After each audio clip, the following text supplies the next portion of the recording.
നമുക്ക് നമ്മുടെ വീട്ടിലേക്കൊന്ന് പോയാലോ? പ്രധാന സ്ഥലം അടുക്കള തന്നെയാണ്. ചേട്ടനെ ഞാൻ അടുക്കളയിൽ പിടിച്ചിരുത്തിയിട്ടുണ്ട്. ബോറടിക്കാതിരിക്കാൻ മൊബൈൽ എടുത്ത് വീഡിയോ ഒക്കെ കാണുന്നുണ്ട്. ഞാനും അടുത്ത് കുത്തിയിരിക്കുന്നുണ്ട്. വേറൊന്നുമല്ല കാര്യം, അടുപ്പിൽ നല്ല എല്ലും കപ്പയും തിളയ്ക്കുന്നുണ്ട്. നമ്മൾ ഇടുക്കിക്കാരുടെ പ്രധാന വിഭവമാണ് എല്ലും കപ്പയും. എല്ലും കപ്പയും ഇല്ലാത്ത ഒരു ഞായറാഴ്ച ഇടുക്കിക്കാർ ക്രിസ്ത്യാനികൾക്കിടയിൽ വളരെ ചുരുക്കമേ ഉണ്ടാവുകയുള്ളൂ. ആൻസൂട്ടിന് വേണ്ടി വാട്ടിയ കപ്പ കുറച്ച് മാറ്റി വെച്ചിട്ടുണ്ട്. സൺഡേ ക്ലാസ് കഴിഞ്ഞ് വരുമ്പോൾ ആൻസൂട്ടിന് അത് കഴിച്ചോളും. വിലയിടിഞ്ഞു പോയ രണ്ടുപേരെ കൂടി പരിചയപ്പെടാം. ഇഞ്ചിയും വെളുത്തുള്ളിയും രാവിലെ വാങ്ങിയതാണ്. പിന്നെ കുറച്ച് പച്ചമുളകും മീറ്റ് മസാലയും വാങ്ങിയിട്ടുണ്ടായിരുന്നു. കാരണം എല്ല് വാങ്ങിയ കൂട്ടത്തിൽ നമ്മൾ കുറച്ച് ബീഫ് കൂടി വാങ്ങിയിട്ടുണ്ട്. അത് പിന്നീട് കറി വയ്ക്കാനുള്ളതാണ്. അപ്പോൾ ചേട്ടനെ അടുക്കളയിൽ പിടിച്ചിരുത്താനുള്ള പ്രധാന കാരണം ഇതാണ്. കപ്പയും എല്ലും നന്നായി കുഴച്ചെടുക്കണമെങ്കിൽ അത് ചേട്ടനെ കൊണ്ട് മാത്രമേ പറ്റുള്ളൂ. യാതൊരു പരാതിയും പറയാതെ പണിയെടുക്കുന്ന മറ്റൊരാളെ നമുക്ക് പരിചയപ്പെടാം, നമ്മുടെ വാഷിംഗ് മെഷീൻ.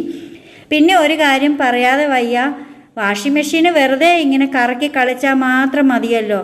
ഈ തുണിയെല്ലാം എടുത്തു കൊണ്ടുപോയി പൊരി വെയിലത്ത് ഉണക്കാനിടുന്ന എനിക്ക് തരണം 100 മാർക്ക്. എന്താണെങ്കിലും നല്ല വെയിലും ചൂടുമാണ്. തലയിൽ നിന്നും തലമുടിയുടെ ഇടയിൽ നിന്നും എല്ലാം വേർപ്പ് ഇങ്ങനെ ഒഴുകി വരുന്നത്ര ചൂടാണ്.